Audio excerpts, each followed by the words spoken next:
എന്താണ് ഇപ്പൊ തോന്നുന്നത്? ആ 2 വർഷത്തെ കഷ്ടപ്പാടുണ്ടല്ലോ, അത് കഴിഞ്ഞ് ഈ അവാർഡിന് വരുന്ന സമയത്ത് ആദ്യം മനസ്സിലേക്ക് വന്നിട്ടുണ്ടായിരുന്നു? പ്രൗഡാണ് അപ്പൊ തന്നെ പ്രൗഡാണ്. ഒന്നിലും ഒരു റിസ്ക് എടുത്തപ്പോൾ അത് സക്സസ് ആയെന്നുള്ളൊരു സന്തോഷം മാത്രം. ഭയങ്കര സമാധാനമായിരുന്നു. ഒന്നാമത് കോളേജ് എത്തി, അവിടുത്തെ സെമ്മൊക്കെ കഴിഞ്ഞ് ബ്രേക്കിൽ നിൽക്കലാണ്. അപ്പൊ അതിന്റെ സമാധാനമുണ്ട്.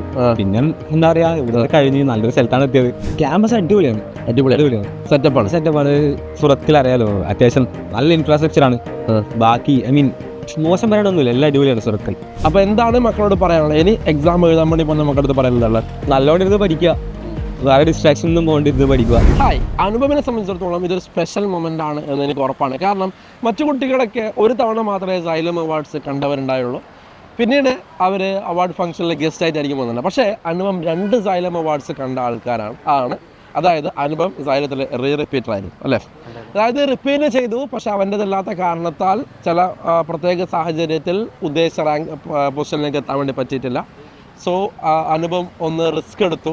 ആ റിസ്ക് ഒരു വലിയ റിസ്ക് ആയിരുന്നു. കാരണം ഇപ്പോഴും അനുപമിൻ്റെ കോള് ഞാനിപ്പോഴും എൻ്റെ മനസ്സിലുണ്ട്, സാർ റിപ്പീറ്റ് ചെയ്യണോ വേണ്ടയോ എന്നുള്ള കാര്യത്തിൽ. അപ്പോൾ അങ്ങനെ അടിപൊളിയായിട്ട് റിസ്ക് എടുത്തു. ആ റിസ്ക് അച്ചീവ് ചെയ്തു. 99.1% വാങ്ങി അനുപം ഇപ്പോൾ NIT സൂറത്ത് സ്റ്റുഡൻ്റ് ആണ്. ഇന്നിവിടെ സൈലം അവാർഡ് ഫംഗ്ഷനിൽ വന്നിരിക്കുന്നത് ഒരു സ്റ്റുഡൻ്റ് ആയിട്ടല്ല, അത് കാണാൻ വേണ്ടി വന്ന ആളല്ല. വളരെ പ്രൗഡ് മൊമെൻറ്റോടെ ഇവിടെ ഒരു ഗസ്റ്റായിട്ട് വന്നിരിക്കുകയാണ്, അവാർഡ് വാങ്ങാൻ വേണ്ടി വന്നിരിക്കുകയെന്നാണ് അനുപം. സോ അനുപം, എന്താണ് ഫീല്? അഥവാ ആ പറഞ്ഞ 2 വർഷത്തെ കഷ്ടപ്പാട് അല്ലേ, നമ്മളല്ലാത്ത കാരണത്താൽ ഫസ്റ്റ് സ്കിപ്പായി പോയി, എന്നിട്ട് ഇപ്പം നമ്മൾ ഒരു അടിപൊളിയായിട്ട് അവാർഡ് വാങ്ങാൻ വേണ്ടി വന്നിരിക്കുക. എന്താണ് അതിൻ്റെ ഒരു ഫീലൊന്ന് എക്സ്പ്രസ് ചെയ്യാൻ വേണ്ടി പറ്റും? സന്തോഷമാണ്. ഫസ്റ്റ് പ്രാവശ്യം തന്നെ വിചാരിച്ചത് അടുത്ത പ്രാവശ്യം എന്തായാലും ഞാനിവിടെ ഉണ്ടാവും, തൊട്ടടുത്തല്ല ഞാൻ ഉണ്ടാവും വിചാരിച്ചതാ. അപ്പം ആ സമയത്ത് അത് പറ്റിയില്ല.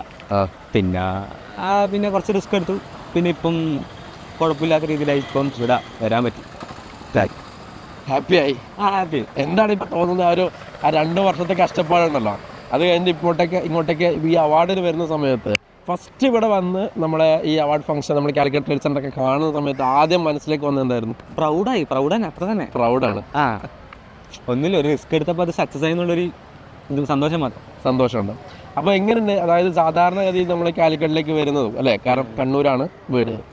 കണ്ണൂരോടൊപ്പം എന്തായാലും റിപ്പീറ്റ് ചെയ്യുന്ന സമയത്ത് നമ്മൾ കാലിക്കറ്റ് റെയിൽവേ സ്റ്റേഷനിലേക്ക് ഇറങ്ങിയ സമയത്ത് ഒരുപാട് ഭാരങ്ങളായിട്ടായിരിക്കും ഇറങ്ങുക. ശരിയല്ലേ? അല്ലേ? ഇങ്ങനെ ടെൻഷൻ ഉണ്ടാകും. അതായത് 2 ദിവസം വീട്ടിൽ നിന്നും, അപ്പോൾ ഒരുപാട് സമയം നമ്മൾ പഠിക്കാതിരുന്നു, അതിൻ്റെ ഒരു ടെൻഷൻ ഉണ്ടാവും. പിന്നീട് നമ്മൾ എന്താണ് കാലിക്കറ്റ് റെയിൽവേ സ്റ്റേഷനിലേക്ക് ഇറങ്ങുന്ന സമയത്ത് പിന്നെ ഒരുപാട് ഭാരങ്ങളായിട്ട് ഇറക്കും അല്ലേ? അപ്പോൾ ഇന്നത്തെ റെയിൽവേ സ്റ്റേഷനിലെ ഇറക്കം എങ്ങനെയായിരുന്നു? ഭയങ്കര സമാധാനമായിരുന്നു. ഒന്നാമത് കോളേജ് എത്തി, അവിടുത്തെ സെമ്മൊക്കെ കഴിഞ്ഞ് ബ്രേക്കിൽ നിൽക്കലാണ്. അപ്പോൾ അതിന്റെ സമാധാനമുണ്ട്. പിന്നെ എന്താ പറയാ, ഇവിടെ കഴിഞ്ഞ് നല്ലൊരു സ്ഥലത്താണ് എത്തിയത്, അതിൻ്റെ ഉണ്ട്. പിന്നെ മുന്നത്തെ മാതിരി എന്താ ആ ഒരു പ്രഷറൊന്നും ഇല്ല. കൂളാണ് ഇപ്പോൾ. കൂളായിട്ടാണ് അല്ലേ? എങ്ങനെയുണ്ട് ക്യാമ്പസും അതിൻ്റെ ലൈഫൊക്കെ? ക്യാമ്പസ് അടിപൊളിയാണ്. സെറ്റപ്പാണ്. സുറത്തിൽ അറിയാലോ, അത്യാവശ്യം നല്ല ഇൻഫ്രാസ്ട്രക്ചർ ആണ്. ബാക്കി മോശം പറയാനൊന്നുമില്ല, എല്ലാം അടിപൊളിയാണ് സുറത്തിൽ. അടിപൊളിയാണ്. അപ്പോൾ എങ്ങനെയുണ്ട് അക്കാഡമിക്സ്? കുഴപ്പമില്ലാണ്ടിങ്ങനെ പോകുന്നുണ്ട്.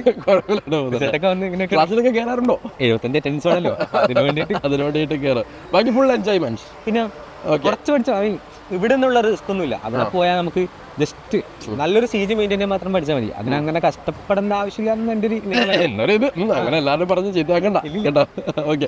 അപ്പോൾ എന്തായാലും ഇത്ര റിസ്ക് എടുത്ത ഒരു കുട്ടി എന്ന നിലയിൽ മോനിക്ക് ഇപ്പം അവസാനമായിട്ട് ഇനിയിപ്പം കുറച്ച് ജെയ്മെയിൻ ഫേസ് 1 കുറച്ച് ദിവസങ്ങൾ മാത്രമേ ബാക്കിയുള്ളൂ. അപ്പോൾ എന്താണ് മക്കളോട് പറയാനുള്ളത്? ഇനി എക്സാം എഴുതാൻ വേണ്ടി പോകുന്ന മക്കളടുത്ത് പറയാനുള്ളത്?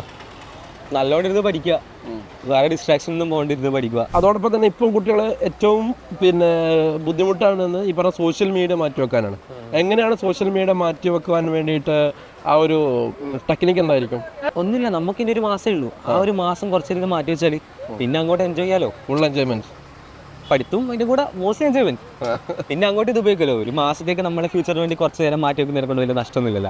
ആ ഒരു മൈൻഡ് സെറ്റ് ചിന്തിച്ചാൽ മതി. ഓക്കെ. കോളേജിലെ പ്രോഗ്രാം ഒക്കെ ആഴ്ചക്കാഴ്ചയൊക്കെ പ്രോഗ്രാമാണ്. ഓക്കെ. അപ്പോൾ നമ്മുടെ അടുത്ത റിസ്കിൻ്റെ ഇൻവെസ്റ്റ്മെൻറ്റ് വാസ് വെരി ഹ്യൂജ് അല്ലേ? അപ്പോൾ മക്കളെ ശ്രദ്ധിക്കുക, ആ റിസ്കിൻ്റെ ഇൻവെസ്റ്റ്മെൻറ്റ് എന്ന് പറഞ്ഞാൽ വളരെ അടിപൊളിയായിട്ട് തിരിച്ചു കിട്ടിയിരിക്കുകയാണ്. അപ്പം നിങ്ങൾ ഈ പറഞ്ഞ കുറച്ച് കാലം നമ്മൾ കഷ്ടപ്പെട്ട് കഴിഞ്ഞാൽ ജീവിതകാലം മൊത്തം നിങ്ങൾ സെറ്റാവും. അതായത് 4 വർഷത്തെ BTech ലൈഫ് അത് അടിപൊളിയായിരിക്കും. അത് കഴിഞ്ഞാൽ അവിടുന്ന് കിട്ടാൻ വേണ്ടി പോയി നമുക്ക് കിട്ടാൻ പോകുന്ന ബ്രാൻഡ് വാല്യൂ, അതുപോലെ ക്യാമ്പസ് പ്ലേസ്മെൻറ്റ്, പിന്നെ ജോലി, നമ്മുടെ സെറ്റിൽമെൻറ്റ് ഒക്കെ അടിപൊളിയാണ്. അപ്പോൾ അതിന് വേണ്ടിയിട്ട് നിങ്ങൾ എന്ത് ചെയ്യുക, കഷ്ടപ്പെട്ട് ഇത് പഠിക്കുക. നമുക്ക് ഇനിയും കാണണം, ഇനിയും നമ്മുടെ കുട്ടികളെ മോട്ടിവേറ്റ് ചെയ്ത് വരണം. അനുപം. Okay, thank U.